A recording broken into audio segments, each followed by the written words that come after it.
De la recherche à l'inspection jusqu'au rapatriement, aujourd'hui je vous embarque dans l'import d'une Volvo à travers ma société d'importation Spaceball Garage. Et restez bien jusqu'à la fin de la vidéo parce que vous verrez, il y a de très beaux modèles à dénicher à l'étranger.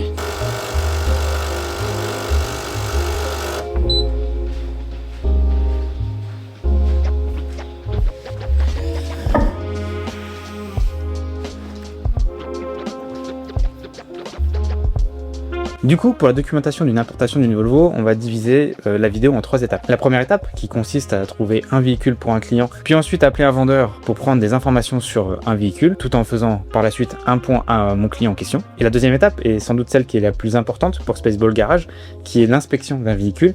Et dans cette vidéo, vous allez découvrir un peu comment ça se passe, l'inspection lorsqu'on importe un véhicule entre autres des Pays-Bas. Et puis la dernière étape, qui est chiante puis excitante, qui consiste à faire de l'administratif, mais qui permet aussi de rapatrier un véhicule par la suite. Et restez jusqu'à la fin de la vidéo parce que je m'apprête à aller voir un client qui vient de récupérer sa Volvo XC70 aux Pays-Bas. Et vous allez voir la configuration qu'on lui a trouvée. Elle est presque introuvable en France. Du coup, l'import d'une Volvo commence toujours par de la veille sur internet afin de voir les annonces existantes ou alors d'être très réactif sur les annonces qui s'apprêtent à apparaître. Et pour les Pays-Bas, moi j'utilise Marktplaats, qui est l'équivalent du Le Bon Coin en France. Pour l'Allemagne, je suis souvent sur le site Kleinanzeigen. Je vous mets un screen du site internet parce qu'il y a des grandes chances que je prononce très mal le nom en allemand. Et pour la Suède, je regarde principalement sur Blocket. D'ailleurs, en parlant de site internet, je pense avoir trouvé une annonce qui pourrait plaire à l'un de mes clients.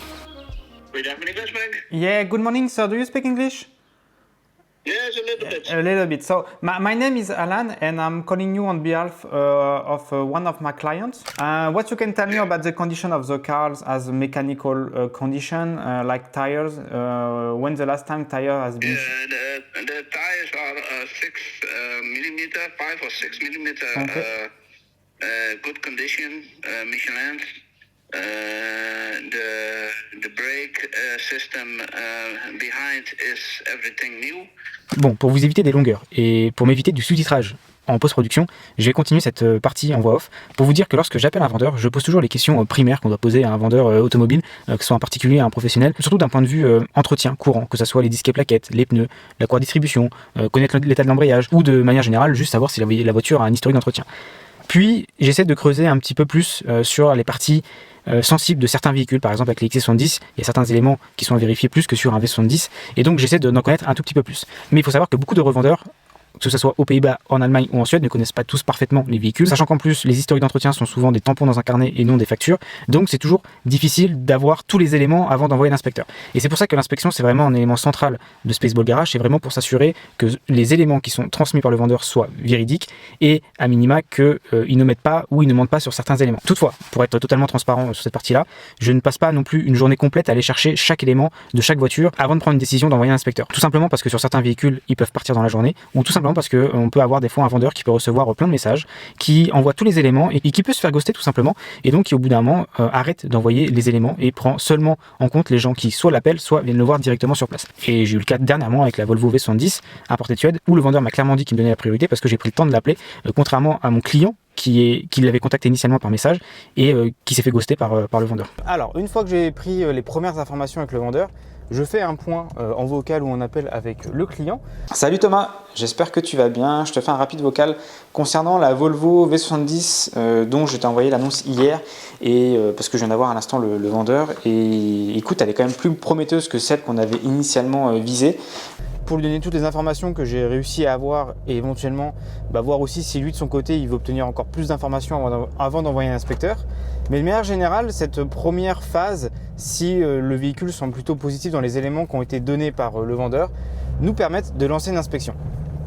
Et tout ce qui est pneus, donc c'est des pneus Michelin qui sont montés dessus et il reste 6 mm d'épaisseur. Donc en soi, la voiture me paraît être une bonne candidate pour une inspection. Après, c'est sûr qu'on est un peu éloigné de ce que tu avais recherché en termes de configuration. C'est pas la plus sexy, mais avec un historique complet, facture et le fait qu'elle soit, qu'elle ait été entretenue celle-ci, ça peut être une bonne candidate. Donc laisse-moi savoir si tu veux qu'on en discute un peu plus en détail et si éventuellement tu veux qu'on aille l'inspecter. Et en parlant d'inspection, je peux vraiment dire que c'est le cœur et la raison d'être de Spaceball Garage parce que c'est ce qui permet de vraiment passer outre les propos d'un vendeur, outre les omissions qu'il peut y avoir et outre de manière générale le manque de connaissances de certains vendeurs sur leur propre véhicule.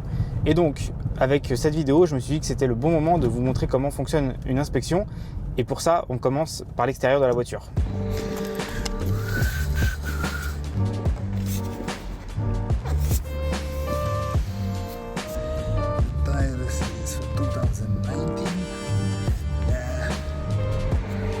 Not so bad, but I have to think about replace it. Rim damage. Brake pads are almost new. Disc, they have some damage.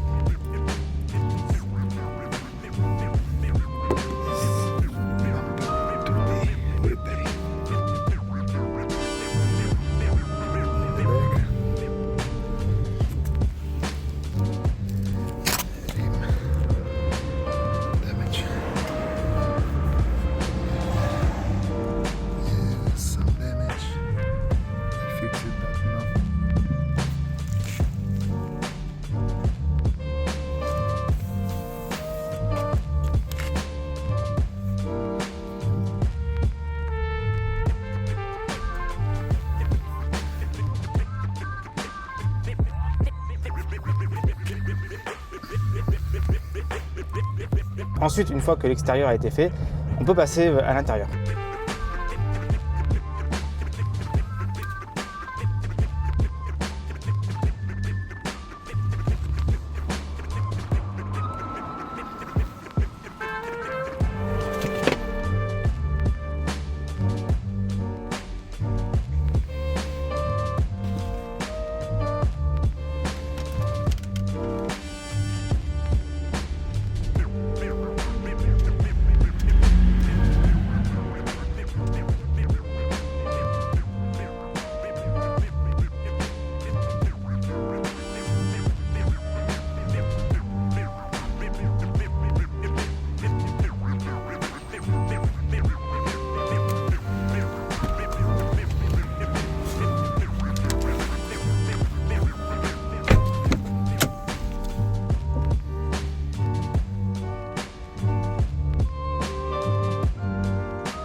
Bien sûr, on profite d'être à l'intérieur de la voiture pour allumer le moteur et faire un démarrage à froid.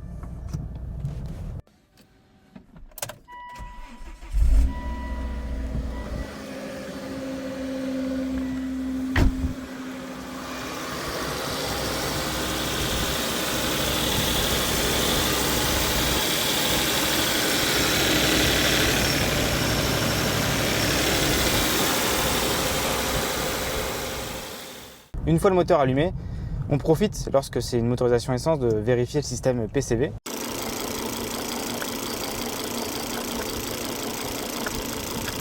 Alors bien sûr, il y a aussi l'essai routier, mais ça, l'inspecteur ayant seulement 2 mains, il ne peut pas conduire la voiture et filmer en même temps. Mais ça fait partie bien sûr de l'inspection. Et bien sûr, à la fin, on regarde en dessous de la voiture pour vérifier que le châssis est à minima oxydé, mais pas non plus rouillé au point de compromettre l'état structurel du véhicule.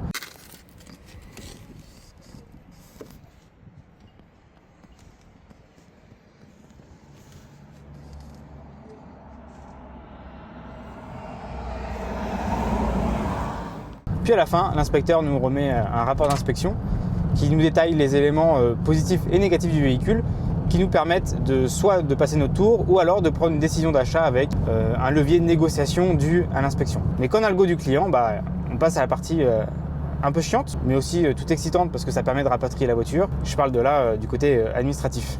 Alors concernant l'administratif, il n'y a vraiment rien de compliqué. Il suffit d'avoir la facture du vendeur ou un certificat de cession, si c'est un particulier, des papiers d'identité et un justificatif de domicile, un quitus fiscal pour dire que la voiture n'a pas de malus ou de TVA dû, et dans certains cas, je dis bien dans certains cas, il faut un certificat de conformité. Puis il n'y a plus qu'à tout envoyer dans un logiciel, et après, si tout se passe bien, on reçoit les papiers. De toute façon, si vous avez des questions par rapport à cette partie, il y a l'espace commentaire pour ça.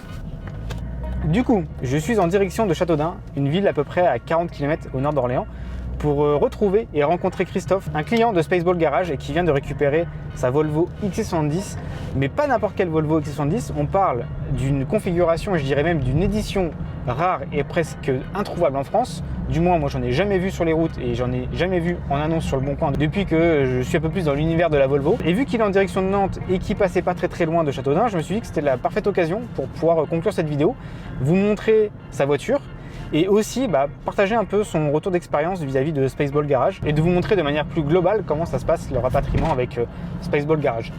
Bon, du coup, je suis avec Christophe qui vient de récupérer sa très jolie Volvo XC70 en 2,5 litres turbo boîte mécanique, Océan Race édition.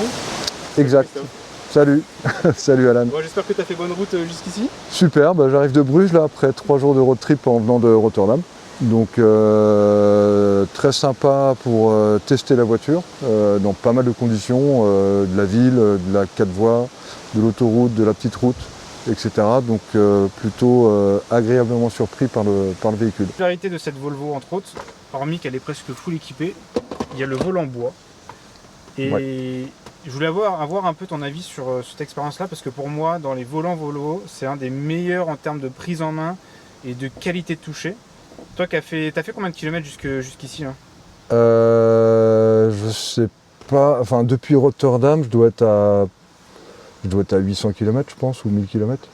Et par rapport à d'autres 800 km je pense. Par rapport à d'autres volants que tu as pu avoir, c'était quoi un peu ton ressenti avec Alors c'est mon premier volant bois. Premier volant bois, ok. Voilà, c'est mon baptême du volant bois et c'est hyper agréable. Franchement, sachant qu'effectivement on a les parties cuir ici, donc ça permet une bonne prise en main. Mais après, on a le toucher hyper doux. Enfin, c'est très très agréable. De ce qu'on peut voir, tu as donc le RTI qui est juste là. Juste ici, je mettrai des plans de coupe. On a le châssis sport. Ce que tu disais, tu l'as essayé là, en venant, c'était plutôt bien.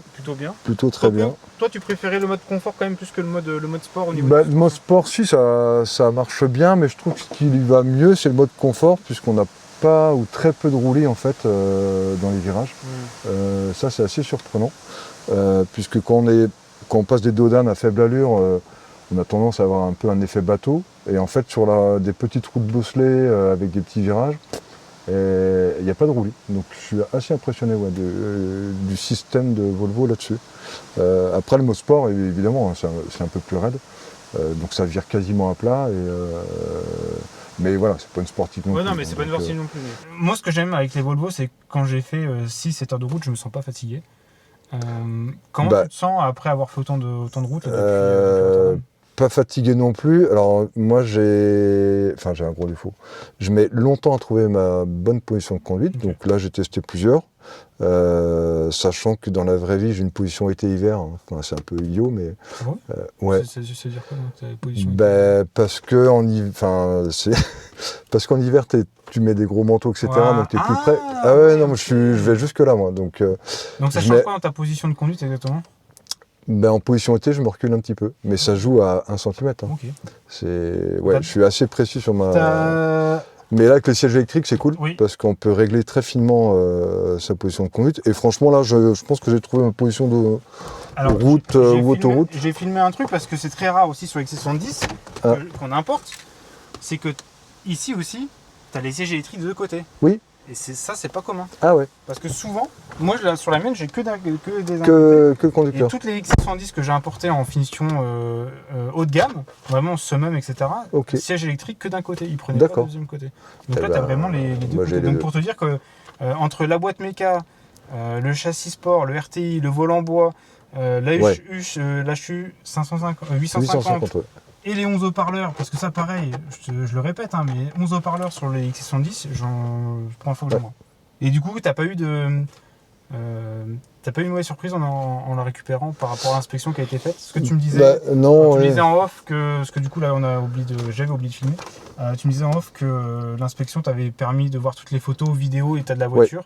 Ouais. Est-ce que en arrivant sur place, hormis le fait qu'elle n'était pas très très bien nettoyée, non, il aurait pu faire un petit effort là-dessus, mais bon après c'est pas très très grave en soi. Mais non, en fait l'expertise est nettement nettement meilleur qu'une visite en physique, enfin de ma part en tout cas. Donc en fait quand on arrive, on recontrôle juste un véhicule qu'on a déjà vu sous tous les angles. Et il n'y a pas de surprise en fait. Enfin là-dessus c'est plutôt top. Sachant que ma Passat d'avant était importée aussi mais sans contrôle. Donc là c'était pleine confiance vis-à-vis de l'importateur et du garage allemand. Puis ça s'était bien passé, ouais, ça s'était bien passé dans l'ensemble. Mais là, effectivement, avec l'expertise, il n'y a aucune surprise à avoir. C'est vrai qu'on en a fait combien? 2, 3? Oui, ça c'est la 3e. Donc ça vaut le coup. Enfin, franchement, même le coût supplémentaire qu'on en fait une 2e ou une 3e, ça vaut largement le coup. Oui, parce que du coup, on était sur la première. Donc, on avait inspecté la première voiture qui était, pour dire vraiment. Il l'a vendu rapidement après. Hein, il l'a vendu rapidement, mais par rapport aux exigences de l'inspecteur, qui est, on va dire, parfois plus dur que sans doute des fois il devrait être, mais au moins on s'assure que la voiture n'est pas. On n'achète pas une voiture avec des problèmes. C'était pas bon. On a réinspecté une 2e qui était en boîte mécanique, mais du coup c'était vraiment une finition de base. Ouais, mais qui était clean. Qui était vraiment très propre. Ouais. Il l'a vendu 1000 € plus cher que ce qu'on l'avait D'accord. proposé. Il l'a mis à 8009. Ok. Il est parti en une semaine. Ouais, ça m'étonne pas. Elle était super propre. Elle est très propre. Ouais. Et c'est vrai que quand on l'inspectait, je sentais que t'étais ok, mais il n'y avait pas cette passion pour celle-ci, pour celle de la précédente, malgré qu'elle soit en boîte méca à très bon état. Et après, du coup, il y a celle-ci qui est arrivée. Ouais, il y a celle-ci qui est arrivée, et là j'ai fait. Parce qu'on en avait raté une. Oui, mais pas aussi belle. Non. Pas aussi belle. Elle était à l'intérieur noir avec. Parce que tu avais aussi l'intérieur noir avec tu sais, les contours bleus. Oui. Et ça, je trouve. Et au départ, je pensais que c'était quelqu'un qui faisait du tuning. Non, j'avais vu que c'était. Ouais. Mais j'aimais bien, moi. Enfin, c'était particulier, mais justement. Le côté particulier m'intéressait pas mal. Parce que de base, en plus, ce qu'il faut dire, c'est que toi, tu voulais pas forcément intérieur beige. Non, parce que j'avais déjà eu une autre Passat que j'avais eu avant la dernière, là, qui était intérieur beige. Et c'est vrai que je ne les trouve pas. Voilà, c'est pas ce qui me convient le plus, même si le combo, enfin voilà, tout est harmonieux, etc. Mais voilà, c'était pas ma priorité sur cette couleur. Mais avec le bleu, ça va très bien. Et puis bon, en fait, on s'y fait très bien aussi. Donc, ça fonctionne déjà pas mal quand t'es à la campagne. Je verrai tout à l'heure. Mais ouais, tout à l'heure quand tu rentreras. Oui, parce que ça, là, on va aller se prendre. Parce que Christophe, il me doit une pince apparemment, parce qu'il a perdu un. Ah oui, c'est vrai. Je ne sais même plus ce que j'avais perdu. On retrouvera les messages. Mais bon, j'ai beaucoup embêté Alan. Il est très. Enfin beaucoup. Non, j'étais un peu pointilleux sur certaines choses, mais. Oui, parce que je vois de quoi tu parles. Il faut savoir que les Néerlandais, si vous cherchez à importer une voiture, ils n'ont pas les mêmes exigences en termes d'administratif, de papier, etc. Ils fonctionnent beaucoup à la confiance. Et il y a des factures, des fois, qui sont... Enfin, j'ai déjà acheté ma première Volvo. Le mec, il m'a fait une facture sur une feuille A4, avec les éléments nécessaires. D'accord. Mais ils sont pas du tout dans le côté, je mets des petites notes, les trucs de légalité, de conformité. Facture d'acompte, des fois, en fait, la facture d'acompte est inclue dans la facture finale. Donc, en fait, tant que tu n'as pas payé toute la voiture, il ne te fera jamais les papiers export. Donc, en fait, ça fonctionne beaucoup à la confiance. Et effectivement, quand on sort un peu je dirais pas qu'on a un cadre plus rigide en France, mais on a une exigence qui est autre d'un point de vue légal et administratif que eux n'ont pas forcément, parce qu'ils sont plus dans le... Juste, on fait des affaires, on fait du business, tu as la facture, tant que tu as pas payé la voiture, tu vas pas la récupérer. Ouais, ça fait un peu ça, tout à fait. C'est un peu plus à l'arrache. Mais mon premier rapport était, fallait payer la voiture en amont aussi, etc. Mais c'était allemand, donc c'était un peu plus carré. Tu vois, les deux imports que j'ai faits sur un V70 et un X70, ils me faisaient des factures pro rata. Ils me faisaient après la facture finale. Oui. Vraiment là-dessus, même les termes de papier, ils m'envoyaient tout ça en format PDF qui mettait directement dans l'imprimante. Les Néerlandais, des fois, ils me font des photos. Je suis obligé de leur dire, non, faites-moi une belle photo dans le cadre complet parce que tu me coupes le document en deux. Moi, tu sais, à l'administratif, moi, je peux pas mettre un document découpé en deux. Donc, Mais en tout cas, merci à Christophe d'avoir pris le temps de faire son petit détour parce que ce soir, il faut qu'il rentre à Nantes.